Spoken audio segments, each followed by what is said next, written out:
Hello, Assalamu alaikum. This is Atiya Abbas. And this is Hemant Tanveer, and we are back with another exciting episode of Dramebaz with Wook. So keep on watching. Keep watching. Assalamu alaikum, Atiya. So tell me that आपने recent episode चांद तारा की देखी?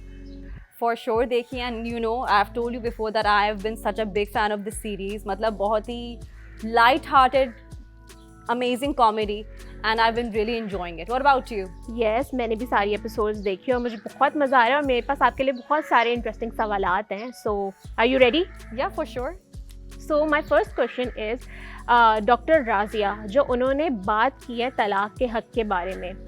What do you think about that? Do you think जिस तरीके से उन्होंने बताया, उन्होंने बोला सबके सामने, was it right कि अपने हस्बैंड को भी उन्होंने एक तरीके से सबके सामने बेइज्जत किया है? So what do you have to say about that? Doctor Razia is quite the case. उन्होंने बात बिल्कुल सही की. The way she was talking about कि तलाक का मेरी बेटी को हक होना चाहिए. Yes. बात थोड़ी संजीदा थी, बात थोड़ी कड़क थी. अगर वो सही लहजे में कन्वे करती तो उस बात की कोई बुरी बात नहीं. I just had a problem with the way she conveyed it. उनका एक कहते हैं ना स्टोइक एटीट्यूड था कि नहीं बस मेरी चलेगी, मेरी बेटी का हक है ये. क्योंकि इस टाइप की बातें अगर यूजुअली कड़वी बातें, क्योंकि कड़वी बात है, लोग तलाक और इन सब चीज़ों को लेके, निकाहनामे के डॉक्यूमेंट्स को लेके, इट्स अ सेंसिटिव इशू. अगर वो बात थोड़े तरीके से संजीदगी से भले करती, क्योंकि मामला संजीदा था, लेकिन the way she conveyed it, I just felt कि it could have been done better. But I'm glad that she took a stance for her daughter. But मतलब it was fine the way she did. But you know, the way it was the way that got to me. But maybe I am different. कुछ लोगों को बात सही लगी होगी. No, I agree with you कि बहुत ही कड़क और वो किस मिजाज में एक होता है ना सख्त लहजे में उन्होंने ये बात बोली. सो मुझे भी यार थोड़ा फील हुआ. Atiya on the other hand जो मीर जाफ़र हैं उन्होंने बहुत ही कोई इंटरेस्टिंग और बहुत मज़े की एडवाइसेस दी हैं, मैरिटल एडवाइसेस दी हैं आयज़ा को. तो what do you have to say about that? क्योंकि नॉर्मली ये रोल माई प्ले कर रही होती हैं, बट इस time it's like different. So I'm really enjoying the reverse of roles. कि ज़रूरी नहीं है ये पोर्ट्रे किया जाए और ज़रूरी नहीं है कि ये ऐसा हो कि ये एडवाइस लड़की को हमेशा उसकी माँ से मिले. Fathers play a very very big role in the way we turn out to be. तो जिस तरह से मीर जाफ़र जो बहरोज़ अफज़ारी, hats off to you, he's done a phenomenal job. He's played the ultimate modern father on screen.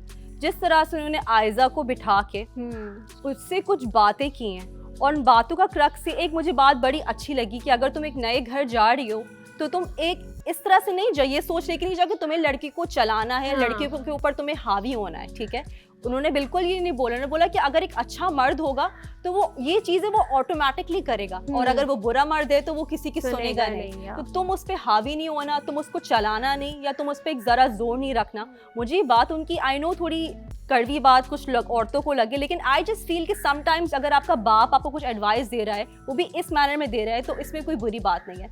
I also love the fact that he said कि औरतों का काम है you no in new marriages कि जिस तरह से तुम उसको लेके चलोगे अपने हस्बैंड को, मर्द जो है औरत के सांचे में डल जाता है यू नो. तो आई फेल्ट कि that was a very powerful advice coming from your dad. तो again I think we should portray more strong you know male characters on like screen. ज़रूरी नहीं कि वो हमेशा रोमियो हो, या because you know like a girls first hero is her dad. तो the way, और उनको पता था कि डॉक्टर राज़िया ये वाला कैरेक्टर, ये वाला जो रोल है एक माँ को समझाना यू नो, वो वाला शायद प्ले नहीं, उस पर नहीं पूरी उतर रही. तो I think Mir Jafar stepped in and he give that advice. Do you think शादी से पहले इस तरह की कॉन्वर्सेशन होनी चाहिए with parents? How important it is कि इस तरीके से लड़कियों को समझाया जाए? क्योंकि नॉर्मली देखा जाता है कि माएँ समझाती हैं, but like this time is like very different और बहुत रिफ्रेशिंग भी था ये. इवन बात ये है कि जब ऐसे कॉन्वर्जेशंस बिफोर शादी नहीं होते तभी तो प्रॉब्लम्स होती हैं. Because I mean there are some girls who are very mature, but it's always handy to get some advice from home. जो आपकी माँ बाप आपको जो चीज़ें समझाते हैं वो शायद वो कोई और नहीं समझा पाए. तो आई रियली फील कि this was a very powerful scene कि जो है वो बाप बेटी का एक बड़ा क्यूट सा मोमेंट लगा मुझे ऑन स्क्रीन कि they are talking about such matters. वो भी बाप जो है वो कह रहे हैं. उन्होंने ये भी बोला कि अगर हमारा रिश्ता, अगर तुम्हारा रिश्ता टॉक्सिक हो जाए तो अलहदगी करने में कोई मसला नहीं है, लेकिन मतलब try to resolve things as well. और ईगो और जो सेल्फ रिस्पेक्ट वाली फाइट है उन्होंने जिस पे जो किया, आई think that's again a very powerful scene, you know. I really enjoyed watching that one.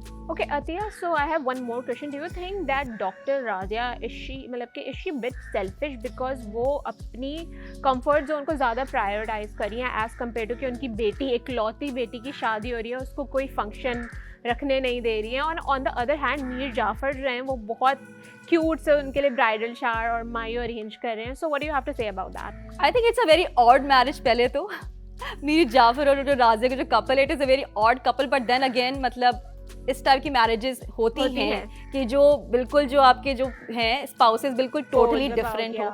But I just feel कि डॉक्टर राज़िया से मुझे एक शिकायत है कि यार ठीक है, your values and principles aside, they should only apply to you.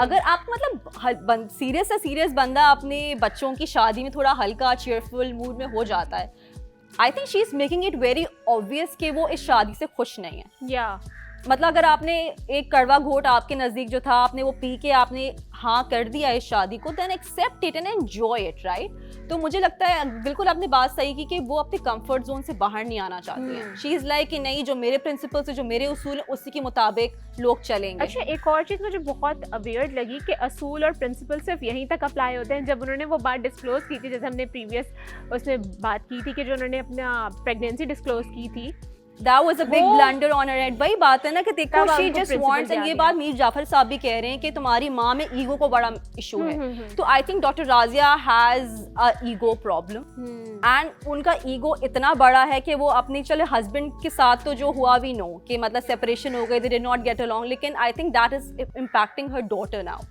या क्योंकि बेटी के शादी में तो मतलब खड़ूस से खड़ूस बंदा जो होता है वो लाइट हार्टेड हो जाता है. तो I think that's a problem. Yeah so Atiya, there is one more question कि doctor Razia, do you think वो फ्यूचर में तारा और चांद दोनों के लिए प्रॉब्लम्स क्रिएट करेंगी? बिकॉज उन्होंने जो एक शर्त रखी है शादी की, वो अभी तक उस शर्त पे कायम है. एंड इवन चांद, उसने डिस्कस तो किया अपनी फैमिली से, बट स्टिल वो प्राइवेट में जाके जो उनकी बातें हो रही हैं कि हाँ मैं बाहर शिफ्ट हो जाऊंगा and all. So I feel कि अभी तो सारे because they are very happy. Chand and Tara Dutt की शादी जो है वो फॉर्मलाइज हो गई है, they are finally getting married, निकाह हो गया है बल्कि. तो मुझे लगता है कि अभी तो they are in the very happy and comfort zone अपने, लेकिन उनको एकदम से धचका लगेगा बिकॉज शादी के बाद जब डॉक्टर राज़िया बरसेगी कि नहीं, जिस शर्त पे मैंने ये शादी की थी तुम्हें वो शर्त याद है, तो I think trouble is coming for them. लेकिन आई थिंक जब दोनों साथ हैं तो I think they will manage it out as well, hopefully. और इसके साथ मुझे बहुत ही मज़े का लेकिन मुझे बहुत अजीब सा भी सीन लगा कि जो एम्बुलेंस में फिर से अपनी बारात के साथ आ रही है, लाइक हमेशा एम्बुलेंस उनको रेस्क्यू करने के लिए आ I think this is a very problematic plot. I think they should stop using. मुझे नहीं पता कि आगे कितनी बार उन्होंने पूरे उसमें एपिसोड्स में एम्बुलेंस यूज किया, but this is very problematic and they need to stop because that's not sending. ठीक है, जितना भी कॉमिक ड्रामा है आपको, you are not sending a good message across. Ambulances are reserve for emergencies. But ये कि वही बात है ना, ह्यूमर रिस्पॉन्सिबल होना चाहिए, बट ये किसी को समझ में नहीं आती. तो I think that was a very problematic part of it. लेकिन आई फील कि आगे there are more of ambulances scene coming up in the upcoming episodes. You never know. Yeah. So talking about the comical drama, do you think ये comedy के criteria पे पूरा उतरता है? क्योंकि it's रमज़ान ड्रामा और रमज़ान के ड्रामे are like meant to be like comical. So hats off to Saima Akram Chaudhary because उन्होंने इतनी मज़े की स्क्रिप्ट लिखी है ना कि I'm not talking about any one particular scene here. बहुत सारे मज़े के scenes हैं यार, मतलब वाकई बंदे की हंसी छूट जाती है. It's not like very light hearted humor. मुझे वो वाला सीन बड़े मज़े का लगा जब वो क्या कहते हैं कि दानिश नवाज के जो बच्चे ने उसको खिला दिया था, पापड़ खिला दिए थे. मौलाना साहब को जो निकाह सोलेमनाइज करने आए थे उसको पापड़ खिला दिए थे और उनका स्टमक अपसेट हो जाता है. So Atiya, since it's a comedy drama और ये बहुत एक रमज़ान का हाइप शो रहा है और आगे भी देखते हैं इनके एपिसोड में, सो डू यू थिंक ये कॉमेडी के क्राइटेरिया पे पूरा उतरता है, ये फुलफिल कर रहा है उस चीज़? Yes, for sure. And I think major credit इसका जाता है टू साइमा अकरम चौधरी जिन्होंने स्क्रिप्ट लिखा, और इतना प्यारा स्क्रिप्ट लिखा है इन्होंने. बिकॉज जनरली बहुत ही कोई हा वाला मोमेंट नहीं है पूरे शो में, लेकिन इतनी कॉमिक टाइमिंग हर कैरेक्टर की, और सबकी जो तकिया कलाम है और जिस तरह से बात पे छोटा सा एक funny joke, that's really and it's done in a very nice and light hearted way. मुझे कुछ चीज़ों से स्क्रिप्ट में इशूज, जैसे हमने एम्बुलेंस वाले सीन के बारे में बात की, लेकिन overall I think it's a very light hearted और कोई ऑफेंसिव जोक्स भी नहीं है उसके अंदर जैसे अमूमन होते हैं. मुझे ना बहुत मज़े का वाला सीन लगा जब वो लाइट चली गई थी और बाऊ जान को उन्होंने समझा जो हाशु की जो मदर इन लॉ है उनको लगा कि बाबूजान ने उनको गजरे पहना दिया, वो अब सोच रही है कि उनकी शादी हो उनकी एक जाएगी। नई फैंटेसी Like, किक स्टार्ट हो बहुत गई cute बिकॉज शी और इज बहुत funny इमेजिनिंग था। That's something else